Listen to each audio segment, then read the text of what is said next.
Get your ears wrapped around the Golden State Media Concepts Basketball Podcast. All the scoop you need to know, from college basketball to the NBA and even March Madness. News of your rising stars, topics on and off the hardwood. This is the Golden State Media Concepts Basketball Podcast.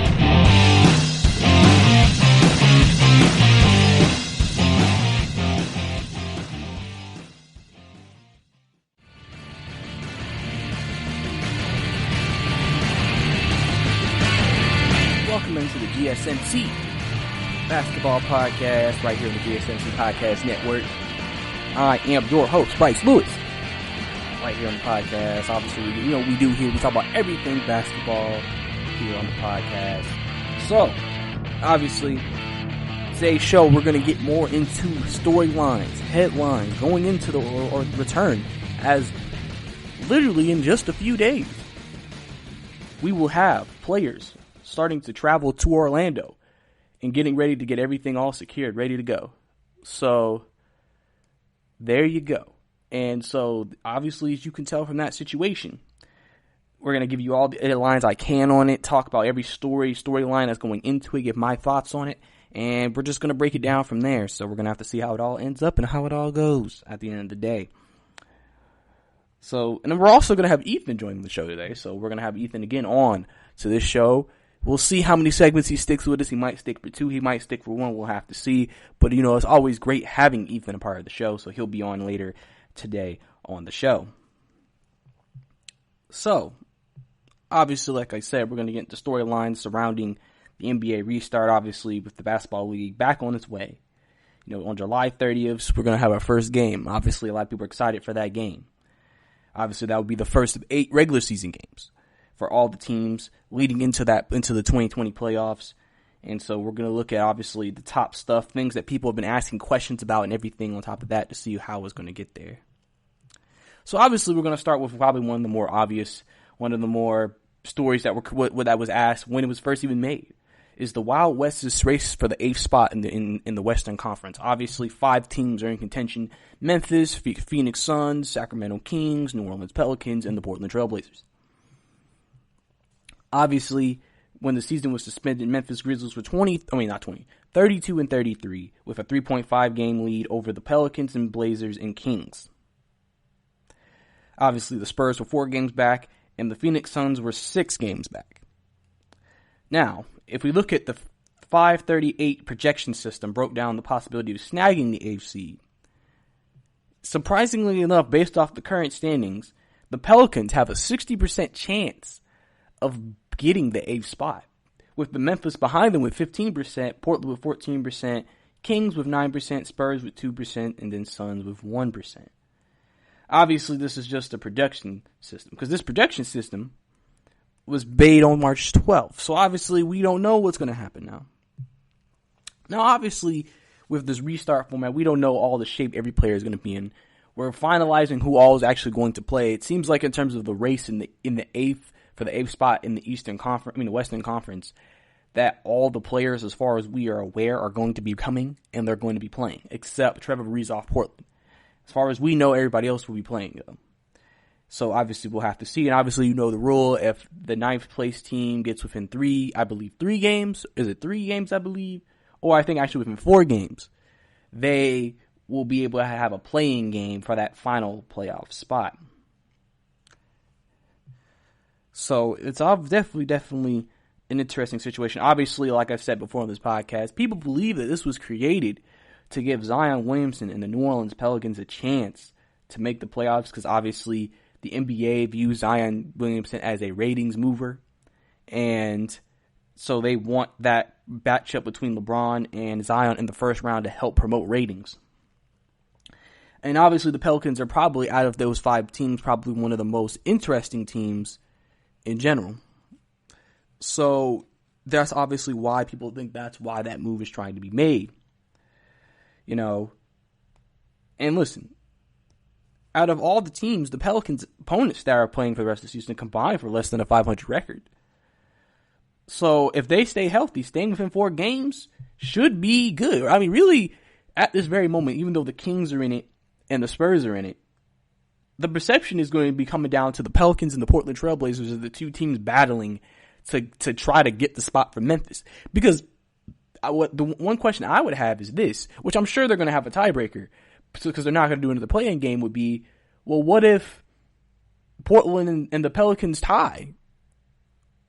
What are you going to determine? I'm assuming they're going to have to determine off head-to-head maybe, and then maybe Western Conference record potentially. I don't think they're going to do a play-in game between those teams just to have another play-in game to see who gets the 8th spot. I mean, they might. I believe they're not doing that, but they could. I don't know. So, I mean, listen. Because both of those teams are right now in the driver's seat to really be the 8th spot, or at least compete for it against Memphis. And I think a lot of people would think in a game for all the marbles, the Pelicans and Portland would be more likely to win the game than the Memphis Grizzlies. So obviously, that would have to mean something. And obviously, the Pelicans, if you look at the roster, has some guys like Drew Holiday, Derek Favors, and JJ Redick, who have played in the playoffs, who's played in playoff series, so they have experience playing this game.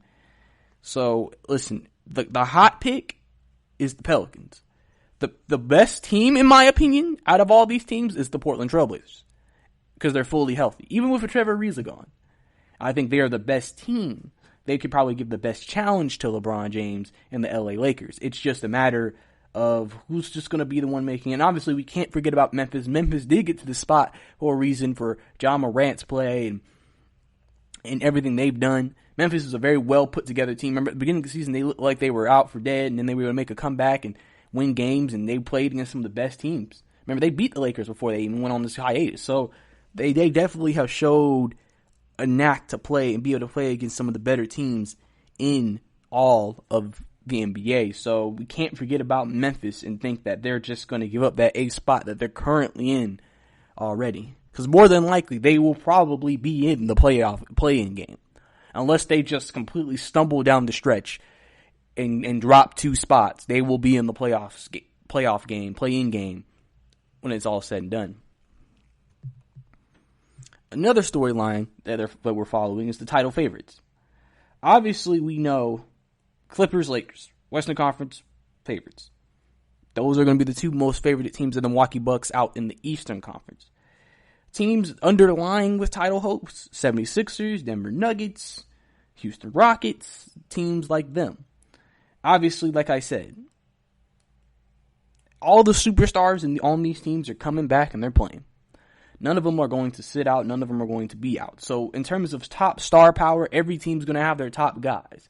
Like I said, it was always more about the middle to the end of the roster. How do you fill it out? Are you prepared just in case? Remember, the Lakers are still waiting to hear if Dwight Howard will join them. They're still staying in contact with him. They already know Avery Bradley's not coming. So they're trying to make sure they have, even though they said they won't replace Dwight, but I'm sure they'll have, they'll be ready for that if they have to do it. So, listen, you gotta look at this. We'll have to see how the Tier 1 playoff teams, Lakers, Clippers, and Bucks, perform. Obviously, they're having to go through the same challenges that every other team has to go through and play themselves back into shape, play themselves back into condition to play themselves back into ready to play shape.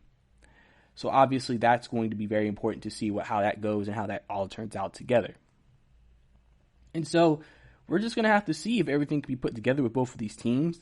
Obviously, every team has their own storyline. Houston's storyline, obviously, will small ball work. Thabo Sefolosha from Houston already said he won't be returning. But he really wasn't too much of a big factor on the team in the first place. But still, that's just some depth they lost. So we'll have to ask questions. Can small ball work? Can Houston's small ball maybe make some shake? Because some people think Houston, with this playoff layoff, might be able to make something happen. Will the Milwaukee Bucks finally get over the hump and get to the finals? Because if they get a championship, I don't see any way Giannis will be leaving the Milwaukee Bucks when his free agency deal is up. The 76ers, could this be the last of Ben Simmons and Joel Embiid if it doesn't work? If they get eliminated in the first round, is it over? Was it done for them? Are they out? Well, that's a storyline. Denver, if they have a step back and then we get eliminated first round, what do you do with Denver? Do you feel like the team can have a bigger ceiling than what you are? Do you have to make some changes? Things like that. All of these teams have storylines, and obviously, both LA teams, it's just a matter of who's going to win it. Everybody wants to see them play head-to-head, so who's going to win it? Who's going to be there at the end between those two teams? So we're going to have to see how it all works. We're going to have to see how it all fits together. Because listen, if we talk about Tier 1 duos, I like to give y'all a couple of stats. I'm going to give y'all some net ratings of when the three teams and their top duos are playing. With Giannis and Chris Middleton, they're plus 17.3, which is in the 99th percentile. When LeBron James and Anthony Davis are on the floor together, they're 10.4, which is in the 95th percentile. And then when Kawhi Leonard and Paul George are plus minus 9.9 on the floor, that's 95% percentile as well. So we'll have to see how all of them come back and play after having such a long layoff coming from what happened during the hiatus. Now we're going to go more into the Tier 2 guys, the hinge contenders as they call them. Obviously, we have guys like the Oklahoma City Thunder, a team that we look at and say, not even supposed to be in the playoffs. People thought before the season they wouldn't even be able to compete. They wouldn't be in this spot. They wouldn't be in this position. But there they are. Again, no one's expecting them to win anything, but if they can make things competitive for whoever they play, that's going to be an interesting game. They're a younger team too, so they can get their legs back under them a little bit sooner. So don't be surprised if they go against a veteran team, they maybe steal a game in the first round if they were able to get to that point. Obviously, we got Boston, a team that some people before the cancellation or the postponement of the season happened, with Jason Tatum hitting, it looked like superstar level of play, and then Kemba Walker getting healthy, the Boston was kind of hinged first tier, second tier. A lot of people were wondering, are they going to make it? Are they going to get over? Are they going to be another Tier 1 playoff contending team? I think people were starting to put Boston in there as at least in the NBA Finals. Because remember, they have four guys who can go get you 20. And Kemba, Gordon Hayward, Tatum, and Jaylen Brown. Jason Tatum looks like a superstar. Kemba can be one of the most clutch players. It just looked like that Boston might be a team that could sneak in there. Obviously, we have Denver Nuggets. Joker obviously having COVID. He should be back and with the team, even though we know it doesn't look like Denver's going to be making it like that, but we don't know for sure. We don't know for sure what Denver's going to actually end up doing. So we would have to just see how that turns out with Denver, because if they don't have a good showing, will changes be made? Obviously, we have the defending champion Toronto Raptors. Obviously, Toronto's always been a very well-coached team. They play well both offensively and defensively. Kyle Lowry, Pascal Siakam, all of them. They don't get Marc Gasol back because Marc Gasol was not healthy for most of the season this year. But we don't know what the Raptors are going to be. They're not anybody's pick to get back to defend their title in the finals, but they're a team that definitely will be a hard out, whoever plays them. You have the Mavericks, obviously. The Mavericks are probably one of the more exciting teams to watch because Luka Doncic and Kristaps Porzingis, probably two of the best offensive players in the game. They have a great offensive team. It's just defensively they're not that great. So obviously defense is going to be what hinders them from really making a jump. But they definitely can score with any team in the league. So if you have an off day, remember, Mavericks can shoot with you. Don't let them shoot with you. Obviously, the Utah Jazz, we know about what happened. Obviously, all this COVID stuff started around them with Rudy Gobert and Donovan Mitchell.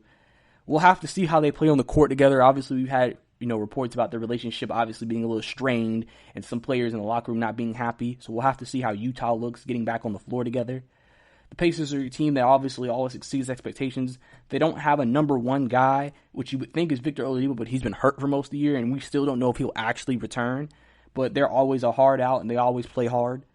Obviously, the Miami Heat are a team that people look as a wild card in the Eastern Conference with Jimmy Butler and Bam Adebayo playing at a great level. They had guys like Tyra Hill and Kendrick Nunn playing very well. They're a team that people like to say is a trendy sneak horse pick. Obviously, the Houston Rockets, we've already talked about with small ball. Can small ball work? Can James Harden and Russell Westbrook work? And this is going to be big for them in their upcoming careers. And obviously, we discussed Joel Embiid and Ben Simmons. If things don't work, will this be the end of Joel Embiid or Ben Simmons in Philadelphia? So we're going to have to look through all that and more. But that's all the time we have here for this segment. Coming up next, we're going to have Ethan on the show. We're going to get into what his thoughts are about some of these stories. And basically, you know what we do here. We just talk about basketball because that's what we love to do right here on the podcast. So if you want to stay tuned for that and more, keep listening to the GSMC Basketball Podcast. Are you looking for the very best NFL and college football podcast? Then check out the GSMC Football Podcast. Get the latest football news both on and off the field. From the NFL Draft to trades to the rumor mill to the NFL Combines. They got you covered. That's GSMCpodcast.com/football-podcast. Get updates on college rivalries, game day insights, and much, much more. It's football talk the way you want it. This show eats, sleeps, and breathes football. Don't forget to like them on Facebook and follow them on Twitter. Visit GSMCpodcast.com for more info.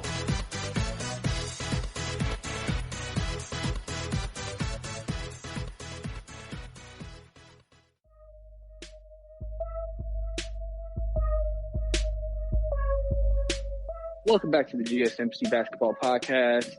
As I've said earlier, we have Ethan back on the podcast once again. Welcome in, Ethan. How are you today? You know, I'm living life. I just came back from the dentist, so my teeth feel clean and ready to talk about basketball. Yes, sir. We only promote good dental health on this show, as well as good basketball. But, so Ethan, obviously, we're going to go ahead and get right into it, man. So, first thing I want to talk about is just a question off the bat. Should the Brooklyn Nets even still try to participate in this year's restart, knowing that almost all their best players are not coming or is hurt or has COVID? And basically, the best player, if Spencer Dinwiddie doesn't come back, would be Chris LeVert and a bunch of nobodies. I mean, do you think they should even still attempt it? Should they just say, you know what, we're just going to sit out Washington, you can take our spot? Or what do you think should happen? I mean, if they say Washington, you can take our spot, it doesn't change the fact that I don't know if Bradley Beal is playing. I know John Wall isn't playing for sure. So at this point, you're just like, the bottom half of the East is so bad that no one wants to come back and risk their health, their livelihood. I know Bertans isn't going to play for Washington regardless of what happens, just because of the fact that he is up for a big contract. We have to come to the realization that Brooklyn, this whole year for Brooklyn was just, wait till next year in the first place. No one's going to compromise next year's or whenever the NBA comes back after this bubble thing. They're not going to compromise the fact they have, Kevin Durant, Kyrie Irving. We already know from my understanding that I think it's been said that DeAndre is not going to return to Brooklyn after this season or something like this. It's just a situation where it was a team that never really wanted to be in the playoffs. Kyrie was probably not going to come back no matter what happened. If COVID happened or not, Kyrie was not going to come back to play for the playoffs. KD was not going to do it. A lot of these teams have players who were not going to be eligible to come back when the bubble happened until recently. So someone like a Kelly Oubre who had a really, really rough injury, we thought he'd be done for the season, and now he potentially could come back. We don't need Brooklyn in there personally. Like, I don't care to watch Brooklyn, but we have to remember that these teams are still making money off of some of these games. Now, of course, we're not making it from arenas or anything like that, but, television deals and money, these teams still make revenue. These players still make money. And honestly, I wouldn't mind seeing some Jared Allen. I wouldn't mind seeing if Spencer Dinwiddie does play, I wouldn't mind seeing Spencer Dinwiddie play. Or, a lot of people don't have the opportunity to watch Caris LeVert. And, if you're in the NBA circles and you watch the league carefully, you'll know that Caris LeVert is a really, really nice young player that could be something. But people generally who may only watch like, Christmas and playoffs of NBA, they probably don't know who Karis LeVert is.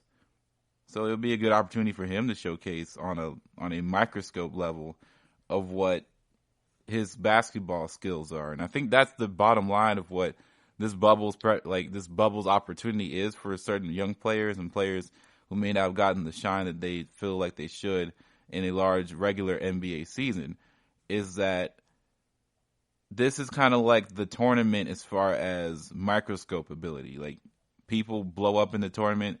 There's just no question there's going to be crazy storylines coming out of this bubble thing when it starts up. So I feel like at least I want to try and play. And if things just aren't looking good, you can tank. You can tank out of the 8th seed if you want. Like, that's all it is.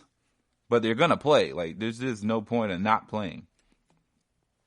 Yeah, definitely. And I think one thing we got to take into account as well, listen, they won't be penalized also if they decide not to play. The league has said you won't be penalized for it. So I think, listen, if you lose all your best players, I mean, then you can replace them with a bunch of two-way guys, but it's just like, what's the point going through the 8 regular season games just to get swept out of the first round of Brooklyn situation? I don't really see it. I mean, listen, they could lose games and like, I don't know, Washington wins a few, and then just by natural progression of win percentage, they get in. But I mean, this is a situation where I'm kind of just like, I don't know, is it really worth it at this point? But I guess we'll have to. I guess they'll weigh that when they get down to that decision. But speaking of the bubble and the restart, can I get a quick gauge? Like, how, now that we are a week away from players actually going to Orlando and we're getting this thing started, how are you feeling about the bubble currently? Do you feel different than you did when it was first announced? Do you feel better? Do you feel worse? Like, where are you feeling about it right now? I definitely feel worse about the bubble as of right now, and I think everybody does, because everybody's coming back with positive tests for COVID-19, and it wasn't like this information was withheld from us for a long amount of time. So people are going to be quarantined before they get to the bubble, or when they get in the bubble, they'll be quarantined away from their team. Of course, they have to go through a mini camp before the games even start. So we're at this point where I'm not too sure what they're going to do. There's just so many things that can go wrong inside the bubble. Like, you can leave the bubble if you want. There is no restrictions on if you can and can't go somewhere else, right? Of course, they have this 300-page rule book, and they've done the best they could, but people can leave. Staff members, from my understanding, can leave, and there's no incentive given at this point in time that we know of for staff members, and I mean Disney staff, like people who are serving the food, people who are cleaning beds, all that 9 yards. I don't see any incentives on the list because they wouldn't give that out to us, of course. If they're going to get extra pay to be able to, stay on the Disney campus, so to speak, and, live there for the next 3 months or however long it's going to take, it's just not going to happen.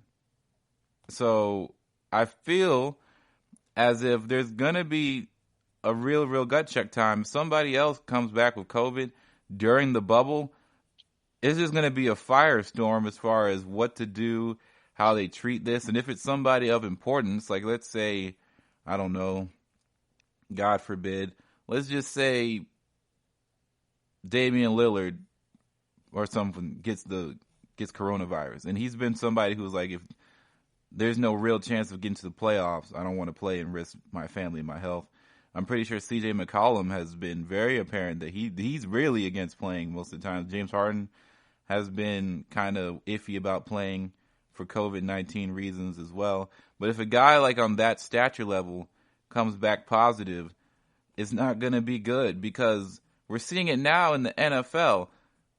When your agent or your health official for the Cowboys is telling Ezekiel Elliott is not allowed to practice at all for the next few weeks, and even in isolation, because you don't know how this, disease affects your respiratory performance. And we're seeing people like at the peak of their health right now, at the smallest change could be drastic in how you play. So from a body preservation, from investing in your health, personal, you got to be more careful than just be like, oh, I have COVID, I got to just quarantine and I'll keep pushing. It's not that simple anymore at this level, because every advantage, like, you may not feel the same for a while after coming back from it. It's not like we hear Rudy Gobert still has trouble, smelling things. Like, this thing changes you to a certain extent. I'm just worried, personally. Yeah.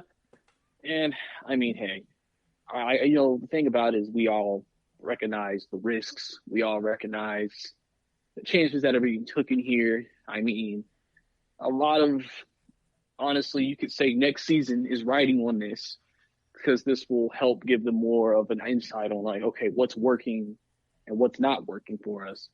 Because if we're going to implement this, we need to make sure we can guarantee these guys, yeah, it'll get better. It'll be better. And we're not going to obviously have one location, obviously, when next season comes around, because obviously you couldn't put all 30 teams in one location for 6 months. So it's definitely something that I guess when they get there and we start hearing what happens, it's definitely going to be interesting to hear what goes on down there, But,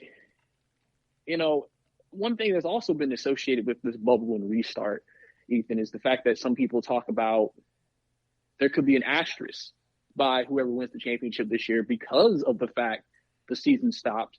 They're looking at it where everybody's all rested now and they're just ready to go, and you only have to play a couple of months and then you would have a champion. Do you think there will be an asterisk by whoever wins the championship, or do you feel like this will still be perceived as other previous champions? I think it'll be still perceived as previous champions.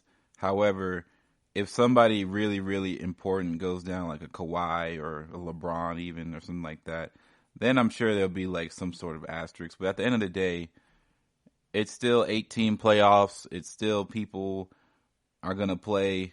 I'm still kind of concerned on how the reporting of COVID-19 is going to be handled. So it may not always people report at the right times, just in order to keep the competition at bay, so to speak. But I hope that doesn't happen. But, it's definitely a possibility that some conspiracy theories out there of people withholding COVID information in order for their team to have a better chance of winning. But honestly, if you count lockout seasons as victories, you can count this. It's very different from a lockout season, but that's about as close as we get to something like this. So if you can count that, you can count this. It's going to be high stakes basketball, and they're still going to play at a high level. So I won't see why you can't say, oh, I didn't earn this. Yeah, and, obviously that's been a topic of discussion. Giannis had to say that he feels like this championship actually will be harder than obviously previous years because of the circumstances. So, he truly believes that. I think we should maybe even get more credit for winning this championship because of the fact that we are dealing with COVID-19, that they're dealing with, just the whole bubble system and everything, because at least in the lockout, like you said, it's different. With the lockout, it was just like COVID wasn't going on. It was just, we just couldn't come to a CBA agreement, and then we got the season started. So, and you still played, I believe, from Christmas on. So it's not like you didn't play a lot of games or you had to have any stoppages in between. In this situation, you had a stoppage in like right smack dab in the third last part of the regular season. And then you're having to gear it back up just to end the regular season and then try to attempt to then go into the playoffs as well. So, I definitely see, like they say, older players feel like that's the case. Players that are playing now, clearly the stars of the league, feel like this is necessary and we should have this season and we should definitely, do what we got to do. But before we get out of this segment, Ethan, I just need your quick thoughts, since you're a Pelicans fan, on Zion being on the 2K cover. How do you feel about it? You like it? You hate it? What? I mean, I don't care. Honestly, I'm happy for him, but this is what we expected. If you keep up with NBA 2K and just video games in general, you would have seen that he was already used as advertisement for the next gen consoles before this cover was announced. So you can only assume that he would be a part of some sort of cover athlete reveal. And he's the most marketable young player in the league by far. Like, there's no other competition in marketability. He is the most hyped athlete to come into the NBA since LeBron James. Is he deserving of the 2K cover? Maybe not. Not for play, but it hasn't always been for play, or at least that's not the common denominator for how covers are taken these days in sports games anyway. Everything is about marketability and popularity. Every person who's been on the 2K cover, really since LeBron James even, was at their peak levels of marketability and popularity. LeBron just won the title. He came back 4-1 from Spurs. It was done. That was who it was. Let's think back even then. Steph Curry, Blake Griffin, I'm sorry, that's the wrong cover. Steph Curry, Anthony Davis, and James Harden each had their own version of a cover at one point in 2016. That was probably at their peak levels of popularity as far as league-wide, as in they were the new guard, the young stars who are just coming into their own and really taking the league by storm, as the old guard, like the Kobe's at the time and stuff, were phasing out of the league. Then we get to 2017, which was Paul George. Paul George was his most popular because this is when he came back from his injury and he returned back to basketball. It was a big story. Popularity. Kyrie. Kids love Kyrie. He's probably been top 5 in popularity ranking since he's been in the league. And that was right when he was traded, so he was in the news. But that decision was made before then anyway. Kyrie was on the cover. Then, of course, last year, Giannis, people love Giannis. Not so much now, but at the time, when people just assumed that he was just the nicest guy in the world and not a competitor, people loved him. Like, oh, he's not from here. He's foreign. He's cool. He's humongous. He plays really good basketball. We like Giannis. He's the popularity pick on the cover. It's just how it works. And now the thing about it is everybody else who's been on the cover has had a longer standing amount of time in the league, played at least a full season of basketball. So I can't excuse that. Like, Zion hasn't played a full game of basketball. But what I am tired of is people like to use this now as to sit here and hate and be like, Zion is just all about hype. And I'm like, in 19 games, if you look at his stat log, he's the real deal. Like, come on now. Like, this is not, don't use this to fuel your Zion's overhyped thing. Zion, while playing, was not overhyped. He was living to the expectations of somebody who was drafted number 1 overall. And if you would have put anybody in the last 3 years who've been drafted on the list, like a Luka Luka can't do it because he's an EA athlete, right? Trae Young, people honestly don't like Trae Young. Like, I'll completely be honest with you. People don't like his game. People think he's an empty stats guy on a bad team. Now, he's very skillful, and of course he should but like, remember how people were arguing if he should be even an all-star? And you're going to give him, like, you can't give him the 2K cover. People don't even want him in the all-star game. Then, of course, John Morant, people would be arguing the same thing that they're doing against Zion. They're like, oh, he's too young. There's other people. Why not just put Kawhi on the cover? Why not put Pascal? It's because they don't sell tickets, or they don't sell game consoles. They don't sell covers. That's it. That's all I have to say on it. Oh, I feel it, man. I feel it. Love it. Love it when you get into those passionate rants, man. But, hey, man, we're going to go ahead and get to the next segment. So stay tuned if you want to hear more from me and Ethan right here on the podcast. Check out the show that's built on the MMA, from the UFC to extreme cage fighting. They got the fights covered. Check out the GSMC MMA podcast. Get the latest news on past or upcoming fights. Join us as we talk to and about some of the biggest names in the MMA, past, present, and future. When it's the fight game, there's just one show to check out. GSMCpodcast.com/MMA-podcast. Don't forget to like them on Facebook and follow them on Twitter. Visit GSMCpodcast.com for more info.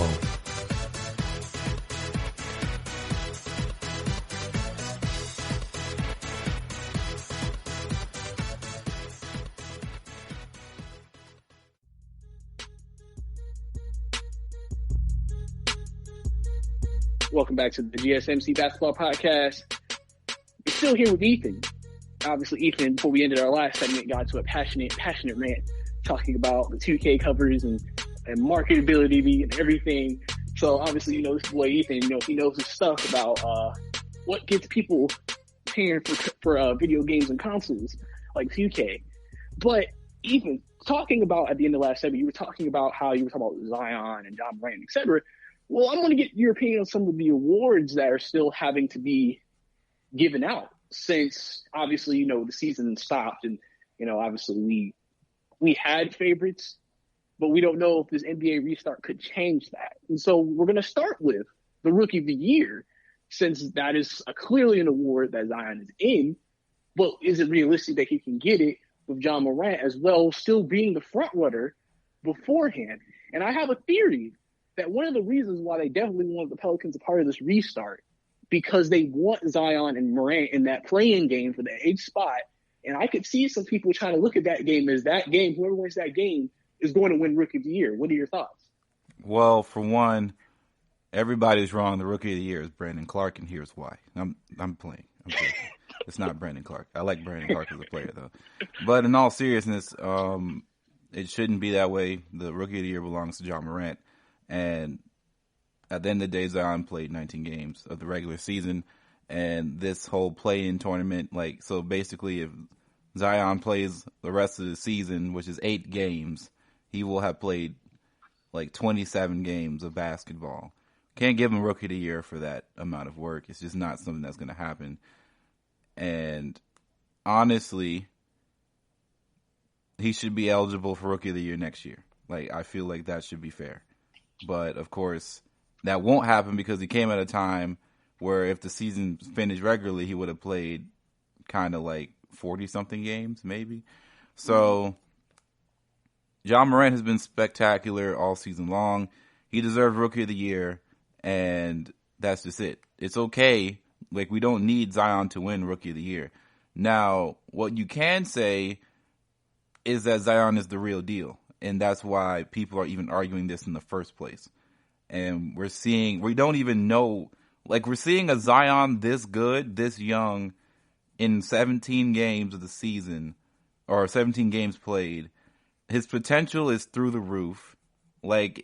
People are seeing this now. People are seeing that he's better than what we probably even expected, because a lot of people didn't watch him in college. And I didn't watch him much in college because, I'll be honest, I don't check out college hoops that often. I watch other things during the season. But Zion is a special player, and his time will come, but Rookie of the Year was not his time. Not everybody wins Rookie of the Year and ends up being a fantastic player anyway. So that's just what it is. Yeah, I get that. I mean, listen, it's just, Zion has so much hype behind him and so much just push. It's just that's what really gets his name in the conversation. Because if this was just any other rookie, they'd probably be like, oh, he's good, but it's too late. Zion, people still want to dangle out there. Well, maybe there's a chance if he gets the teams to the playoffs, then maybe. And I think it's just, listen, we got to be realistic. John Morant has played most of the games, not every game this season, and he's been spectacular. And he has Memphis in the AFC currently at the very moment. So you can't take that away from him. And so if he is able to keep them there to make the playoffs, I mean, that solidifies and puts the topping on the season that he came out and really showed out. But talking about other awards too, obviously there's another award that a Pelican player could win. Most improved player. As people believe the three top guys are Bam Adebayo, Shai Gilgeous-Alexander, and Brandon Ingram. So, again, Ethan, what are your thoughts on that particular race? As that obviously is an award that, like I said, your guy Ingram has been in the whole year, obviously reaching expectations that he didn't necessarily reach with LA, that he's reached with you guys, becoming I think we can maybe say a perennial all-star player for you guys. And, going against other guys like Bam, who's broken out and now is looked at as potentially a star, and Stages, who has star potential as well. I honestly don't know who would win. I guess I haven't watched. I like Shai Gilgeous-Alexander. I haven't watched him really that much this season. And as far as Brandon Ingram is concerned, here's what I feel about that. And also for Bam Adebayo, I understand he's had a really, really excellent season. People are comparing him to Draymond from 2016 and all that. I understand that. So the thing about Brandon Ingram is that when the Pelicans traded Anthony Davis for Brandon Ingram and for, of course, Lonzo Ball and all that, we have to remember where people were when this trade happened. They got a lot of assets because we were losing Anthony Davis, who is a perennial All-NBA player, best center in the league on his good day or on a medium day. So Brandon Ingram was come with no expectations to do anything rather than what he already was. Now, there are people who are saying that he might unlock his potential. He may find some more refuge in a place that's more stable for basketball rather than LA and being with LeBron James. He averaged 17 points a game, something like that last season. But people had more expectations for him. They wanted to bump up to 22 and all that, but it just wasn't happening there. His shot was off. He gets to work with David Griffin's team over here, and he has a resurgence, or he has a coming out party, essentially. And at the beginning of the season, even before Zion came back, he looked like a totally different player. He looked like a guy who was confident in his shot, confident in his ability to lead a team. He won some really big games throughout the season. Honestly, I feel like it's just such a surprise that we just didn't, a lot of people just said, you know what, Ingram is who he is. I think a lot of people gave up on the LA guys, like Ingram and Lonzo, and I think people are starting to see that the talent that they had in draft is still untapped, and they still have a long ways to go, but the talent was there, and now it's being showcased in New Orleans alongside, Zion Williamson. So they're a really great young core. So if it was my vote, if I had a vote, it would be Brandon Ingram, just because I don't think that Shai Gilgeous-Alexander, although he's played really, really well, it's not a knock on him. I just don't think his jump was as unexpected. Mm-hmm. Brice, are you here? Oh yeah. Oh yeah. I hear what you're saying. I hear what you're saying for sure. And so, I guess, listen, the point you made was a pretty good point. Ingram was at a spot in his career where a lot of people were, you could say, about to give up on him and say that he was potentially a bust, obviously being the number 2 overall draft pick. And, you can make the same case for Lonzo, since he was number 2 as well to the Lakers. So we can honestly sit here and maybe say that the Pelicans, might have saved their careers. You could even make maybe that argument as well. And listen, y'all have a great young core that y'all can look forward to in the future. So I'm sure that's something that y'all are definitely going to look forward to as Pelican fans and the fan base in New Orleans in general. But obviously, I got to get one quick one in there before we go out of this segment. We're going to talk about Coach of the Year. Obviously, for the most part, I think most people are thinking the 3 main coaches of Billy Donovan from Oklahoma City, just because they weren't expected to be where they were supposed to be. A lot of people predicted them to be a lottery team. Mike Budenholzer, obviously, just because the Bucks are now, for the second year in a row, record-wise, the best record, and some people may consider the best team in the NBA. And then also Nick Nurse, just because of what he's done with Toronto losing Kawhi Leonard and Danny Green, and still in having a lot of injuries as well, but still having them in the top half of the East. So if you had to give like a prediction, if you just had to say which guy based off resume deserves it, who would you go with? My gut feeling is Nick Nurse, just because of a lot of people saw this as Kawhi brought them a championship, and to some degree he did. He definitely carried them through the playoffs. But Toronto's been on a mission to show that, just because Kawhi is gone and we won the championship doesn't mean that we're going to, fall into obscurity again. Like, we are strong, we are Toronto strong, or whatever they say. They have a sense of pride, and they're fighting to keep the title on their side. They're trying to defend their title, and their coaching is 100% behind that. I would also argue that a dark horse coach of the year should be the Celtics coach, Brad Stevens, especially from where they were last year as far as just how that team compatibly was just not there. They could not have, from Jason Tatum's, who also could be a most improved player, Jason Tatum, who looked like a shell of himself from the rookie season, to where he is now, to Jaylen Brown's resurgence, Marcus Smart making improvements. The whole team has been under one ideology, one play style, and they work together well. Of course, Kemba, I just think that he's somebody who people should look at a little bit more, as he's always been a good coach since he's been in the league. But the way he turned around the season from what it used to be last year is something that I don't think people talk about.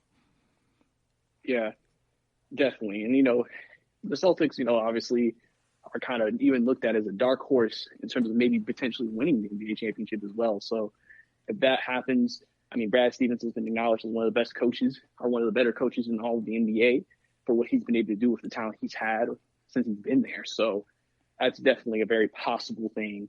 And, hey, if I had to go with a pick too, I might also go with Nick Nurse as well, because he has done a lot with that Toronto team. And I would think he gets the most out of his players on a year-to-year basis. So, and I think that's what I think really marks a great coach, is getting the most out of their guys. But, hey, Ethan, I appreciate you coming on to the show, giving your basketball expertise with me again for another show. I hope, you're not going to be too stressed out maybe, when the season starts back, with any reports coming out of players get COVID. Hopefully, I know your guys don't get it and everything. So, but, I hope, Ethan, you have a good rest of your day, man. Like I said, I appreciate you coming on to the podcast. Thanks for having me. I like doing this. All right. It's all for me and Ethan. We're going to go on to the next segment of the show. Stay tuned. Check out the show built around the women of MMA. From the UFC to the extreme cage fighting, we got the fights covered. Listen. It's the Golden State Media Concepts Women's MMA Podcast. The latest news of upcoming fights, discussions of previous matches. Join us as we talk to and about the biggest names in women's mixed martial arts, past, present, and future. When it's the women's fight game, you know where to listen to. The Golden State Media Concepts Women's MMA Podcast.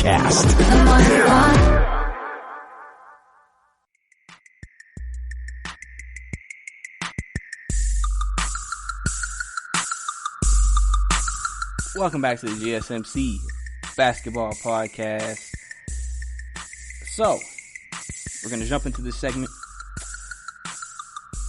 Like I said, I'd like to thank Ethan again for being here on the show and discussing some of this with me, but we're going to get back into some stuff that we talked about in the previous segments, in the first segment and everything. Obviously, we have more storylines going into the restart, and we're going to get into that, and we're going to talk about just more information and more thoughts on things that are happening that people are discussing, are going to be discussing moving forward. So one question is, which has already been asked, who is the MVP? Now, obviously, before the season ended, Giannis, I think, has been pegged as probably the MVP. Like, he's probably the guy who's going to win the MVP trophy. LeBron made a push, though, at the end of last season. We're at the end of before the season stops, at pushing for that potential MVP spot. So now we're coming back. Time has passed.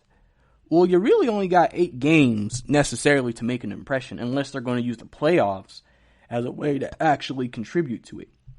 But I mean, the Bucks have a lot of things that have the advantage right now. They have the best record in the NBA, and obviously Giannis has had a monster season. So really, you would think for the most part, Giannis will probably end up getting that second MVP, unless LeBron just comes back from the restart, drops like 30, 10, and 10 a game, and the Lakers go like 8-0. And then let's say the Bucks go like 4-4, and Giannis has half the numbers he's had. Outside of that, it seems like Giannis will probably get the MVP trophy. We just don't obviously want to make anything happen. If we're looking at individual performances, you can see even with team performances. Remember, like I said, the Bucks have the best record in the NBA. Milwaukee is +-4 without Giannis, but +-16.1 with him.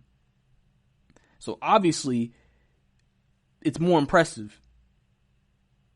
And then, on top of that, his individual numbers have been dominant, like he always has been. And I think one thing people don't talk about with Giannis' numbers is that Giannis only had to play 31 minutes per game this year.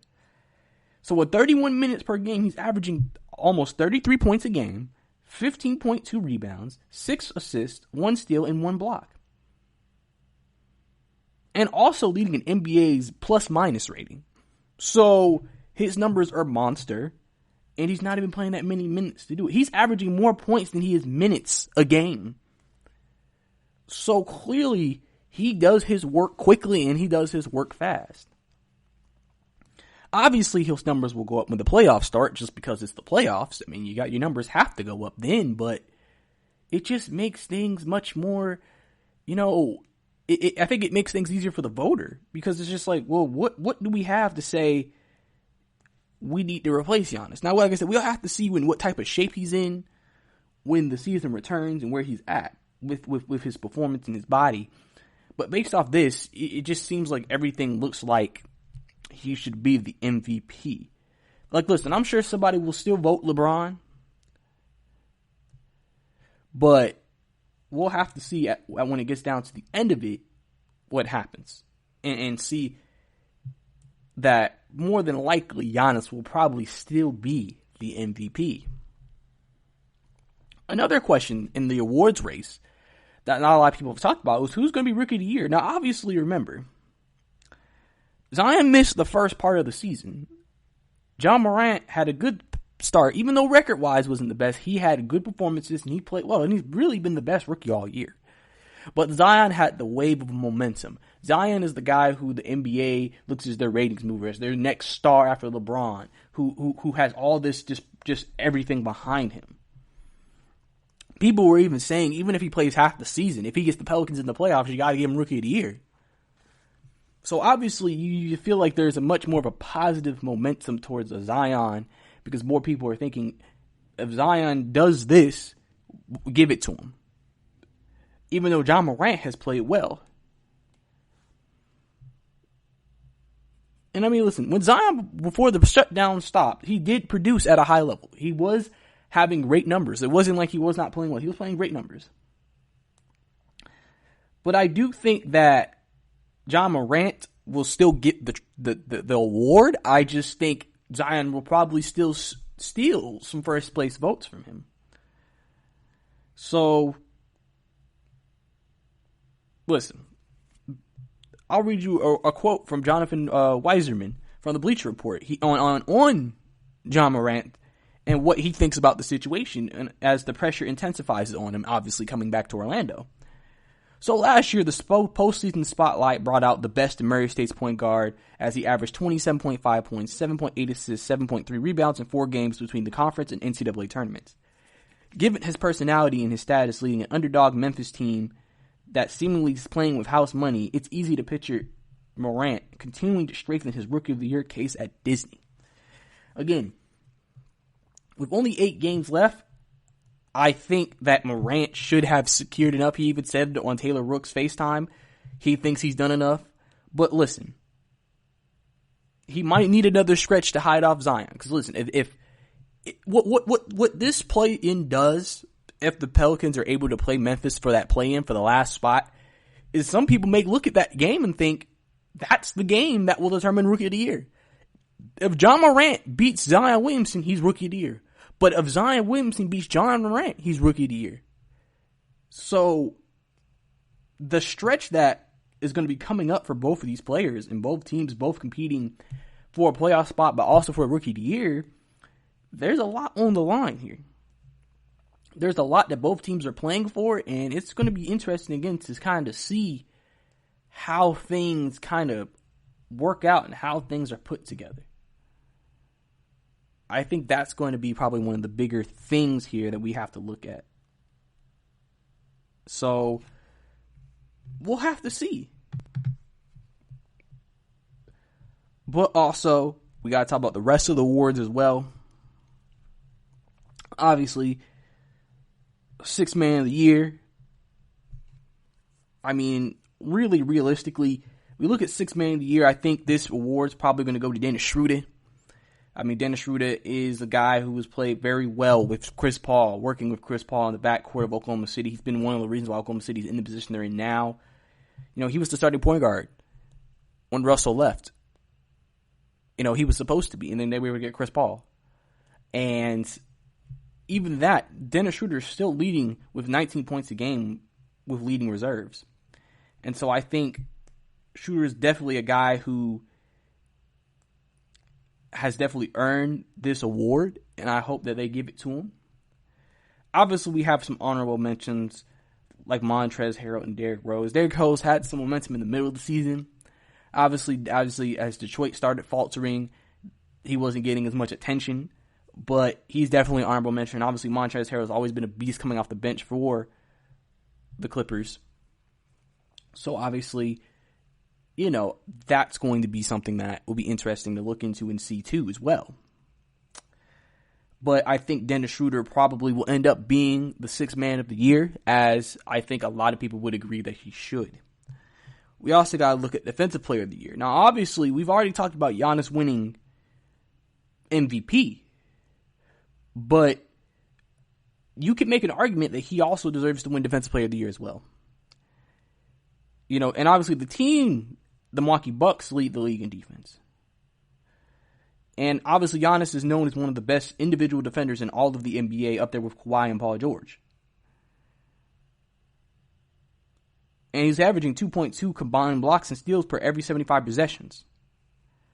And leads the NBA in defensive box plus minus.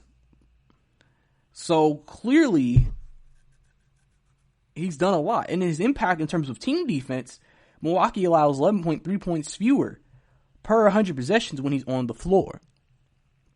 So clearly, you can make a big argument that he deserves to be Rookie of the Year. Now, obviously, Rudy Gobert is in there because he's always a defensive force up front. People feel like he hasn't had the same defensive impact he may have had in previous seasons. So, but he'll definitely still be in the running. And also Brook Lopez. Brook Lopez has always been a solid defender his entire career. It's not super duper deep from a defensive perspective in terms of Defensive Player of the Year. And that's why I think, if not Rudy Gobert, Giannis is probably going to be potentially in position to take home two awards this playoff and off. So obviously Giannis could get that. And then we get to one of the more interesting battles as well. And most improved player. And listen, there's plenty of players who are in this. And there's 3 players necessarily and especially that are in this race. Brandon Ingram, Shai Gilgeous-Alexander, and Bam Adebayo. Now, obviously, all 3 of these guys have improved tremendously. We all know Shai Gilgeous-Alexander showed flashes with the Clippers and then really exploded this year with Oklahoma City, getting more playing time and more of a featured role, as he's definitely improved his game and has shown why he's looked at as probably going to be one of the better players in the NBA for years to come. Brandon Ingram exploded after having very subpar average years in LA, and not living up to the expectations of the second overall draft pick that they made him before, Brandon Ingram's been averaging 25 points a game this year, and he's been basically the main catalyst when Zion wasn't there. He was their star. He was their star. And so he definitely deserves consideration for what he's done. And then Bam Adebayo at the same time. Bam Adebayo, when Jimmy Butler came onto the scene, has improved his game tremendously. And he's definitely played at a high level. He's increased his production with more minutes and also expanded his game. He's put up solid increases in points and blocks this year, if you look at his numbers. He's also doubling his current or last season's box plus minus. And literally, you also forgot, he also added an element to his game, which was passing. He's averaging 5.1 assists. So he's becoming more of a playmaking big man, you could say. And so that's what's creating this momentum for him.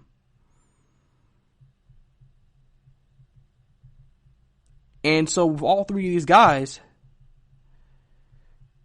you listen, it depends on who you think, who you prefer. I'm sure at the end of the day, it'll probably be more Brandon Ingram and Bam Adebayo at the top. But, you know, you got to give, say, Julius Alexander in there as well, a consideration. To me, I'll probably go Bam Adebayo, but listen, if Brandon Ingram gets it, I won't be surprised. He definitely is very deserving of the award as well. So it really just depends on if you've seen him, if you look at the stats, and just what do you think? Who do you think has improved more from the previous year? And that's a judgment call for the voters. Probably one of the more harder races, I would say, in the entire awards race. And then, lastly, we're going to get into Coach of the Year. Obviously, there's three coaches in mind. Billy Donovan, because of what he's done with Oklahoma City, after not being expected to be basically being expected to be a lottery team this year, and coming in and being able to win games and make the playoffs. Mike Budenholzer, obviously, for, again, having the best team in the NBA once again with the Milwaukee Bucks. And we got to talk about Nick Nurse. Nick Nurse, I think, deserves credit because he's kept Toronto as a top team in the Eastern Conference. He's lost Kawhi Leonard and Danny Green doing this, and has had more injuries probably this season on his team with Siakam and Gasol and Ibaka and everybody being hurt, but still being as great as they've been. Remember, when they were defending champions last year, at this point in the season, they were 46-18. And even with everything that's happened this year, they're still 46-18. Nurse has been able to get the most out of all his players, and that's why he's been looked at as one of the best coaches in the league already in the second year. Because he seems to be able to maximize his players' potential, and that's why they always have in position to at least compete and play at the highest level against some of the best teams in all of the NBA because of that. And so Nick Nurse, I would think, would be definitely a pick that you could go with for head coach of the year. But that's all we have here, right here on the GSMC Basketball Podcast. Thank you for tuning in. Thank you for listening. I always enjoy all of you listening to the podcast. Don't forget to leave a rating or stars or anything, a review. We really appreciate it. Don't forget to listen to our other amazing podcasts right here on the GSMC Podcast Network. This is your host, Brice Lewis. I'm signing out. All y'all have a good day. You've been listening to the Golden State Media Concepts Basketball Podcast, part of the Golden State Media Concepts Podcast Network. You can find this show and others like it at www.gsmcpodcast.com. Download our podcast on iTunes, Stitcher, SoundCloud, and Google Play. Just type in GSMC to find all the shows from the Golden State Media Concepts Podcast Network, from movies to music, from sports to entertainment, and even weird news. You can also follow us on Twitter and on Facebook. Thank you, and we hope you have enjoyed today's program.